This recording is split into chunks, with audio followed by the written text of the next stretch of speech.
Hey there, guys. I am back out again.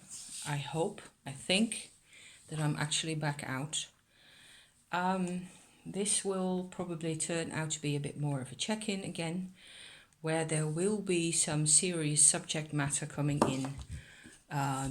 Probably, hopefully, also, mixed up with a couple more, pretty things and or pleasant things in life, because it's that time of the month. So, anyhow, I'm not completely feeling like my superwoman self, if ever. So, here goes. First thing that's on my brain at the moment that I really want to. Basically, that's the reason that I'm actually trying to make a vlog today. Is that I was watching a monumental, I think is one word, episode on the Oprah Winfrey show, I think it was, on YouTube just now, where she recapitulates also an episode that she had done earlier and now revisits that subject matter, the subject matter being dissociative personality or identity disorder. I should call it the identity disorder. And the thing that's fascinating to me, why I watch that, other than generally, feeling like there's a correlation with my own life anyway, I haven't, been in that type of situation really. So I wanted to, for myself and then potentially for other people, try and get at the difference, if there is any, between that type of, I would almost call that a protocol, where a person is in a situation they can't handle and they can't cope with at all as themselves. So apparently this mechanism takes over where the person kind of delegates parts of themselves at different stages in life again and again to sort of take over and take over the body, take care of things to some extent. So there's a level of certain kinds of functioning that apparently that aspect of the personality can do, whereas the word integration was mentioned at one point. This woman that came on the show I saw today, I think it was actually taped in 2010, so it's not really very recent. And I'll put the link in the description as usual. For it's a lot of it has to do with child abuse. A lot of it is quite triggering, so don't go there if you don't need to or want to. However, there is other ways also, I think, of looking at these things. And I'm struck at the similarities with my own life. That's why I'm coming on, okay? That's the real reason that I'm sitting here at this moment, because I have gone through all these processes and these, the soul retrieval, regression, and all the rest of it. And I've come to some type of a pretty, esoteric approach to consciousness, awareness. I've been taught to think about awareness as a thing in itself anyway. And I've grown up with meditation and with Indian philosophy to some extent. So I don't really always have the same assumptions as people in Western culture do. As, for example, that consciousness, or yours or mine, awareness / identity, should be one singular item that should always function in the same way, and that should be able to cope with anything that's thrown at it, and that should, I don't think that really exists at all. I think that we are much more multilateral than all that, and much more alive than that, and that being alive as a conscious human being means infinite possibilities for change and growth and new dimensions being added on. Okay, so that's just a little sketch there of how I look at these things, or how I have looked at these things. The one thing that struck me looking at this woman who was on Oprah, and she's a painter also, so she makes all sorts of different types of paintings depending on who she is at that moment. Having a dissociative identity disorder, I'm not sure. Is it a disorder? Isn't it even dishonest and disrespectful to call this a disorder? It just suddenly comes to mind. Anyway, she paints different things depending on who she is at the time. And so, of course, I was relating, all the way to what it was that she was doing on canvas. And I love that, the way that works, the way a painting gets to me in a way that no words can really. I thought that was pretty awesome. And she was describing all sorts of different, what to me looks like moments and approaches and strategies that belong with this particular aspect of her personality or that aspect of her personality. And obviously, before she got this diagnosis, she had bigger problems. I have no clue whether they gave her any medication or any of it, or whether this is the result, what you get to see is the result of her process of learning to cope with these situations inside her, and then this is what you get, and this is what happens. And this is sort of how it crystallized for her into these nuggets, these different separate nuggets of people, different people really. And one thing that struck me quite a bit was that her daughter was also present. Her daughter's 13 years old at the time, so if that is 9 years ago, then she'll be 20 plus, 22 now, which is, of course, incredible. I hope they're still okay and maybe even still close together. One of the personalities, at least one of the personalities that we got to see of this woman, sorry, she sort of doesn't acknowledge her daughter as her daughter. And her daughter was sitting right next to her, and she was really shaken, even though she knows this situation, of course, very well, because she grew up with it. And still it hurts her to see that there's a part of her mother that she's sitting right next to her, that as far as that woman is concerned, the child she had got given up for adoption, and the girl sitting next to her is not her daughter. That must be so crazy and painful, and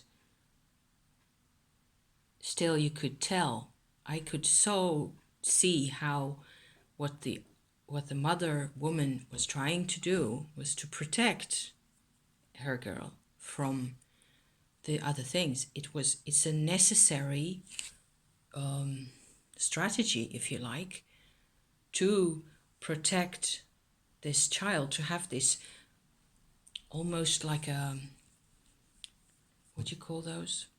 A guard on a border somewhere, border patrol guard, who's got to sort of prevent contact to the badlands behind, that kind of thing. Okay, so up to here, I think some of my slight impressions of seeing this. I thought it was a really wonderful program, and sometimes I just run into this kind of thing on YouTube, and it's just completely incredible. To me, there's a difference, I think, that I have experienced some of the type of phenomena, I think, that are given here, and that the people have, shared with us to some extent. But there are other things that I haven't experienced myself. And of course, it's the same for all of us, even no matter what type of situation we've grown up in. Anything that was problematic, really, I'm thinking that there may be ways we respond to those things that are quite similar, even though they feel, of course, no, but not everyone's a painter, not everyone goes to these types of lengths anyway. I'm trying, I'm trying quite hard to get to my side of things. I suppose the emotions are still very much with me of this girl trying to, have this contact, the level of incredible loyalty that a child has to its parent, who is normally, obviously, a very loving parent.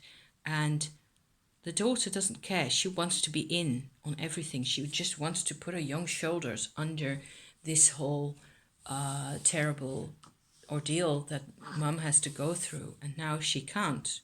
So I guess that's one thing I can relate to, like, ow, yeah, very much. I'm trying to take slowly a couple of steps backward, and at this point tell you about also the thoughts that I had regarding this whole dissociative phenomenon as in itself. And because as it is described, as you can distill it from these types of, experiences as they're told, what you see is that the things remembered by the different aspects of the personality within one person, within one body, are different. So quite a part of this, let's call it a strategy, or this phenomenon, really, of this dissociation within, is really a memory thing. It is sort of a border patrol, again, at some points in the experience, in the mental record that's being kept of the things that have happened, that sort of don't allow passage, and therefore you get these different areas that start to pop up and behave in ways that are maybe fairly similar if you would look at it completely as an outsider, and still their function is, of course, crucial within the person. It is, and it hinges around what one is allowed to remember at which point. So I'm being very convoluted here, but to me this is really an important point, because I have had this regression, this soul retrieval experience, and I'm always trying to describe, hopefully I'm also getting there to some extent, the difference between the experience of my life, the way it was beforehand, and how it has been since.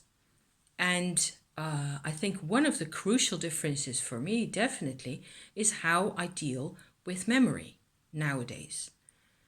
And before all this happened, before my regression, just to call that simply, I used to basically repress anything that was unpleasant. And I had done so for more than 40 years.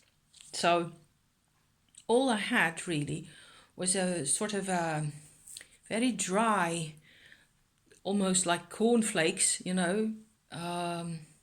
mixture of bits and pieces of memories that showed very little connection to each other, and certainly not to any sense of identity that I might have had at that point. So it's really all this stuff, to watch this kind of stuff is so interesting to me and so scary also. And I want to just forge ahead, even though it's difficult. And I'm not even sure anybody's going to want to watch this. Although normally even the heavy duty type videos get watched quite a bit. So, wow, you know, comparatively. So memory was certainly a thing, and I still believe that there are compartmentalized memories inside my brain somewhere. There are probably still things that I'm fairly confident that there's more stuff that I'm going to dig up at some point and that are going to scare me again and going to freak me out again. And that's okay, that's normal. That's one aspect of things. Another aspect, and my main aspect that I'm just so kind of, you know, having all these question marks over. In the case of somebody like this woman on this program with this dissociative identity situation she's in, she has had like parts of herself that show some level of agency in her life, apparently, because the access to agency is of course crucial. That's at least, of course, that's what I think. It's of course crucial for them to show up at all. There must be some type of it must be a viable situation for that construct of that person to come out. The weird thing for me, I'm going to come back to me again, is that the part of me that I contacted during my regression and afterwards, and that is actually basically sort of behind the scenes propelling me nowadays all the time, that part hasn't surfaced ever in those 48 years that I walked around on this planet.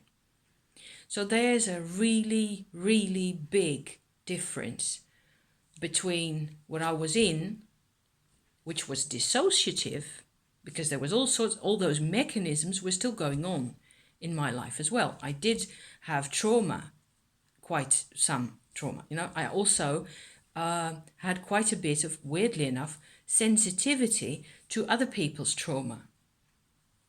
I was some kind of an empath, but I didn't have the level of identity of real self that I have now, which only came from the regression. So I'm kind of hoping that this type of, you know, work here will eventually egg people on to look at what is the self, what is the identity really, and whether there's anything you can really do about that is of course a big question. Maybe what I'm trying to say here is that having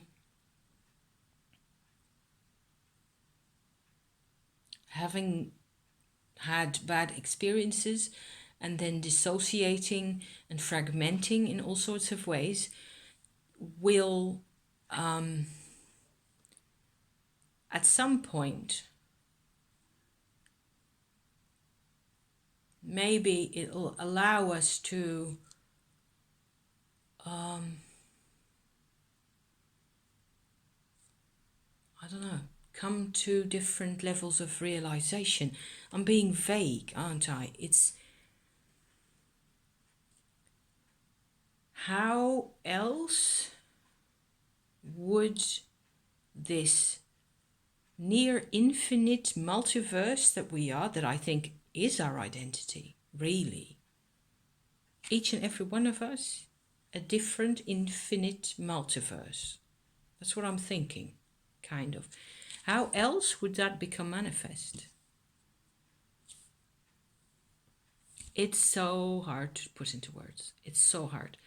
And I haven't even drawn any cards or any of it because, my belly wasn't cooperating and all that. There's memories in there as well. We inherit so much, and still we're more.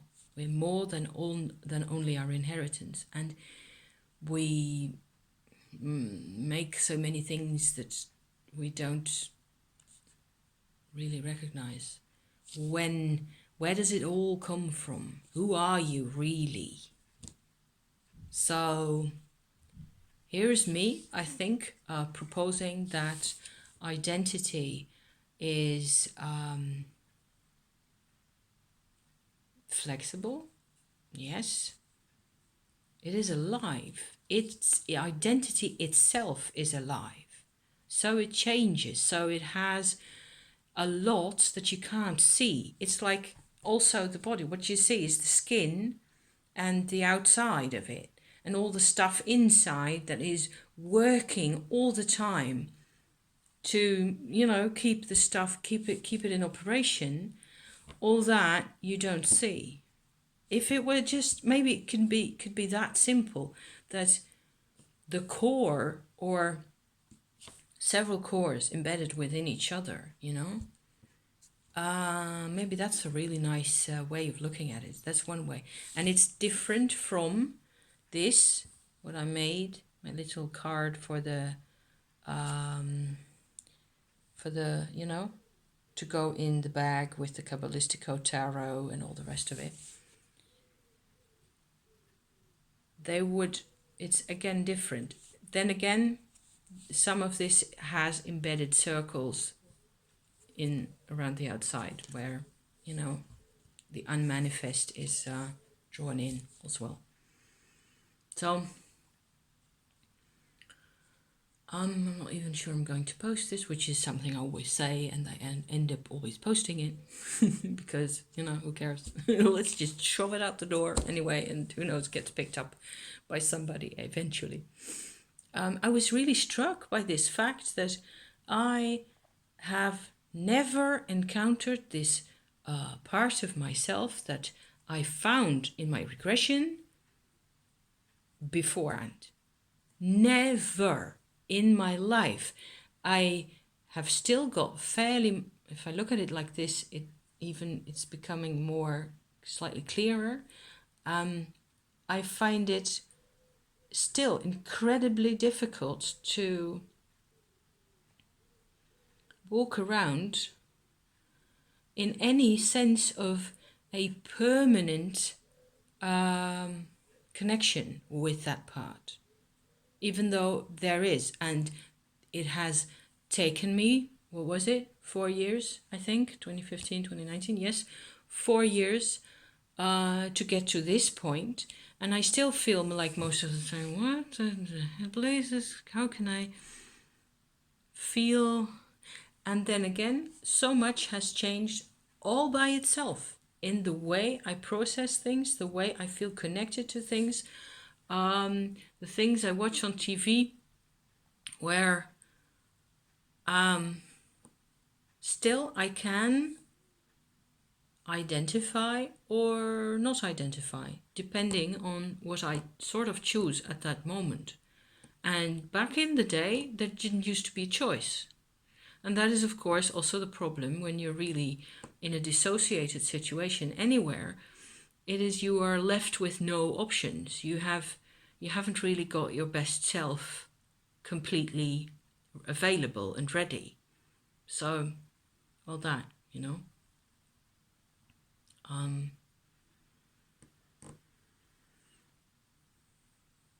Some people have such incredibly difficult lives. And my mother was certainly one of them. And I'm wondering again and again how much abuse there has been in those families. Both my parents' families weren't clean of that, and what form it used to take, and whether I should really care about my genealogy and the past and all the some of it I've had to sort of just acknowledge also on my channel, talking about, you know, Auschwitz and all that, because it's only fair, I think, to mention these things anyway. And it's relatable for quite a number of people.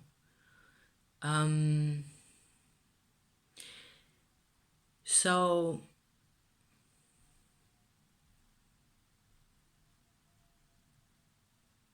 there's more going on than meets the eye, definitely.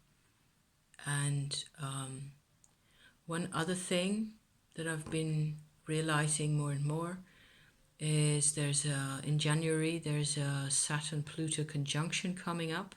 I've looked up the actual chart for, what was it, January 12th next year, 2020. And there's going to be a quadruple conjunction, Sun, Mercury for a short while, and Saturn-Pluto on that date. And of course, Saturn and Pluto are going to be within each other's sphere of influence for quite a long time. So I just hope that we all can sort of hang in there and be safe, you know, and use our brains to keep the show on the road, because that's where it's got to be. And we will see when we get there, I think, you know. So next weekend I am celebrating with husband on a different note here, being married for 32 years. I had another humongous realization, which is that I would never have gotten to any of my, you know, dialectic any of my analysis like this, such as it is, you know, without him being around to provide way more than you get to see looking at his face, or even at looking at his poetry. There's like this much, which is in both our cases the sun is shining on and we can sort of make out in each other's lives, and there is all this reality behind us, like a comet's tail, but it's dark, and it just comes along endlessly, and we are influencing each other the whole time. And it may be scary. It's scary, and you can't control any of it, and you can't make it be different than it is. So that's a kind of a thought that I've had fairly recently, a few times, that also about myself, that there's a lot more dark areas, dark matter, like in astronomy, you know, dark matter that has all this immense influence. And I'm looking up my black obsidian point again here. Maybe I should go and sit with this little fellow for a bit. But black obsidian, all the obsidians, I would certainly recommend to anybody who's in some type of a transformation travail at the moment, get a hold of some of this stuff. And this is a fairly, the black one I think is I'm going over into crystals again because that's a lot easier. I'm so hard to put this stuff into words, and quite often I don't even know what it is that I'm going to say until I finally wriggle my way around to this one single thought that I wanted to put out there. You know how it is. You know how it goes in this channel. I was really struck by this fact that for me, it hasn't been the regression, the part of myself that I encountered during my regression has not been a part that I knew of myself, or that I might have. What she said, I'm pointing because that's my notes over there from this Oprah Winfrey show, Trailblazer, incredible, putting that stuff out there, and it's just so huge. Is that the woman herself had used this term, her name, Kim Noble, her name is, yes, she's an English woman. The parts in her dissociative personality characters, so to speak, weren't co-conscient of each other. So that's why I'm going to the memory bit, because each part remembers different things, right? Has a function. His or her, mainly hers, function is to represent a certain memory bank, as it were, and to act on almost on behalf of that personality part, and to, in terms of the memories, really, in terms of, and quite, that's why there was one young girl who had given birth, but who had given up her child for adoption. That hadn't happened. That was just something that got construed out of the need to not involve her daughter there at that point. So interesting. And so I find that this, especially this stone nowadays, I can just feel how when I'm talking here, it helps me accept, not only focus on the material, but also it helps me accept these differences in vibration that happen within a single person. You can call this a single person if you like. Yes, I think so. And the same applies to me, as I used to be half a person with hardly any emotional connection to my surroundings, and what with later getting involved in all the Shakti energy work, which is still an ongoing process, and has broken through in the past summer even more, where I found that all the things that I used to identify with back in the old days have sort of fallen away from me. It's like if I just shake like that, there's all these bits of tree bark falling off. Isn't that silly? And many, many, many memories again that I used to cling on to. Fragments, tiny little fragments that I still try to get at. Like, for example, these. I have 2 smoky quartzes here. I'm going to talk about the smoky quartzes and then I'm going to leave you be, okay? I bought this one, I don't know, a couple of months ago. Really pretty, smoky quartz, love it.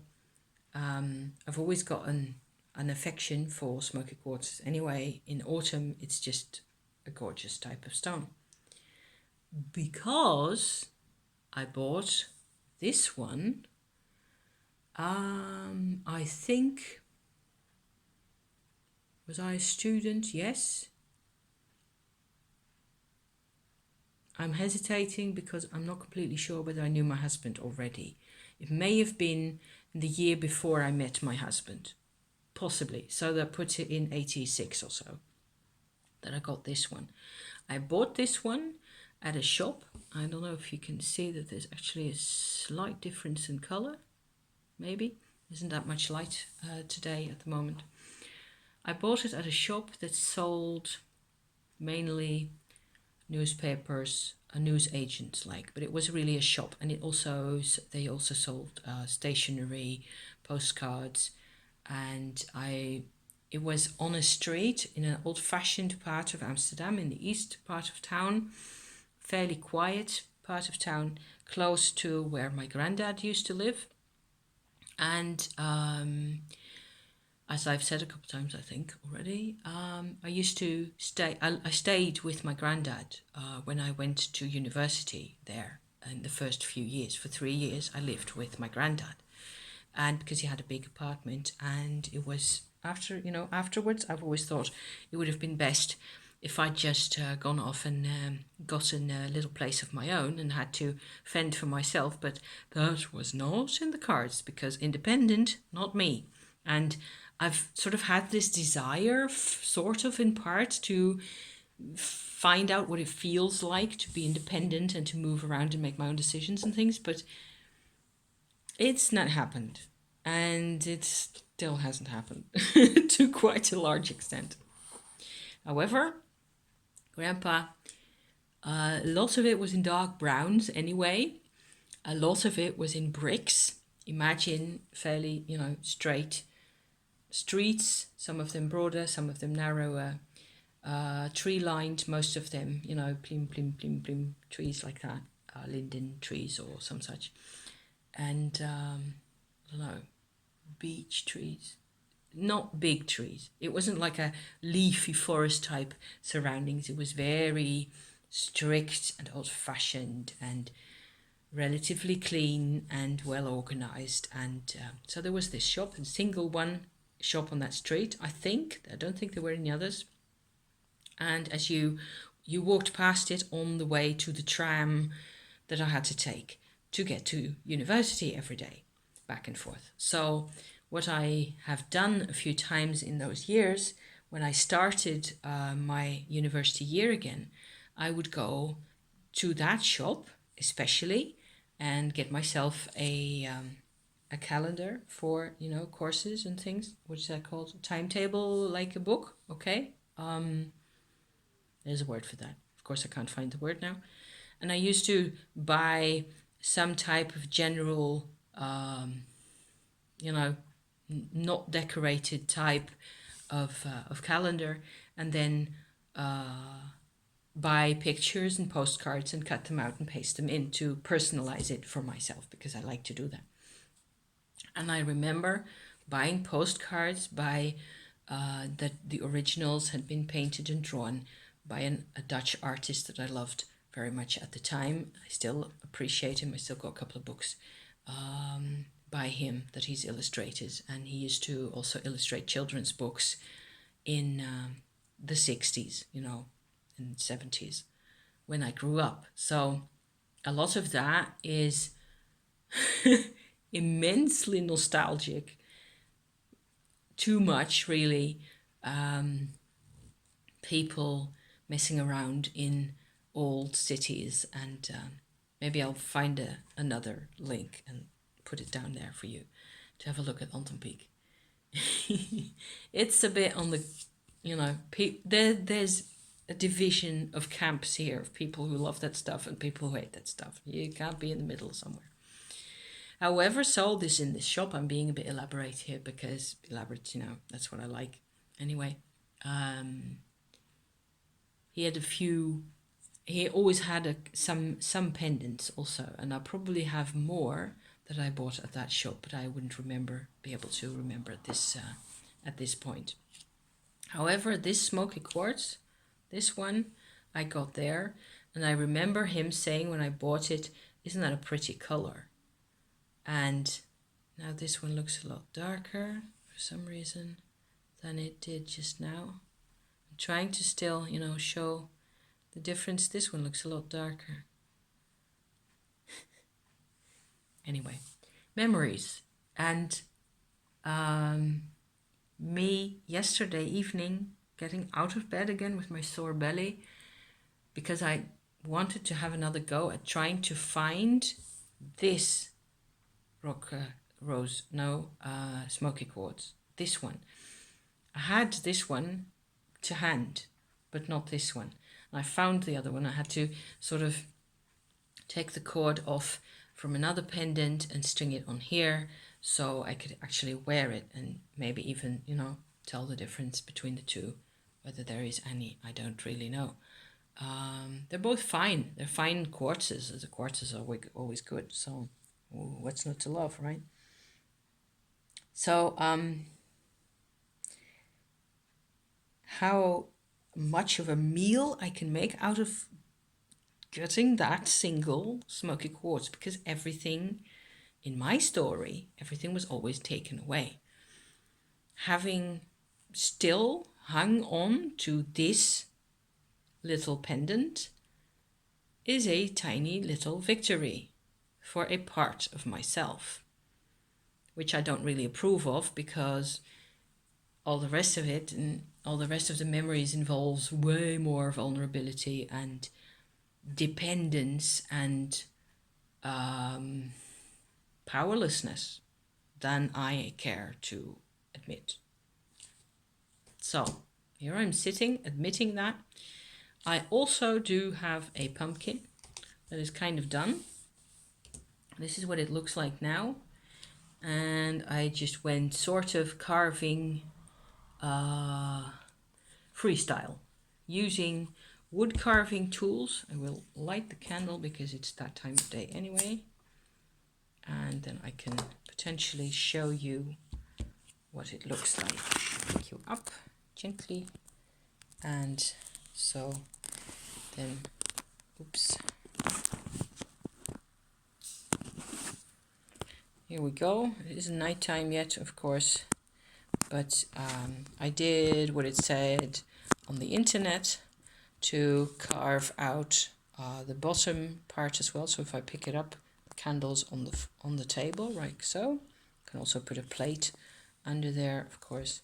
So see, there's little bits of what looks like windows and branches and stuff like that. So I enjoyed that quite a bit. I did it in 2 parts because it turns out that you know, some of the there's a jack-o'-lantern face, see? Little one in the middle of the flamey bits. It doesn't always come out translucent. It will only be translucent, so not like when it's not completely cut open like that. There you can see there's bits that are really completely open, where you can see the actual flame. But the bits that are, what I tried to do was to have translucent bits where you would sort of have an idea of the light behind it, but then it has to be like a millimeter thick or something, no more. So here goes nothing. Thank you for listening to me discuss these things, and I suppose in conclusion, is there a conclusion to this? I don't think so. Thank you for watching, you guys. See you again soon. Bye bye.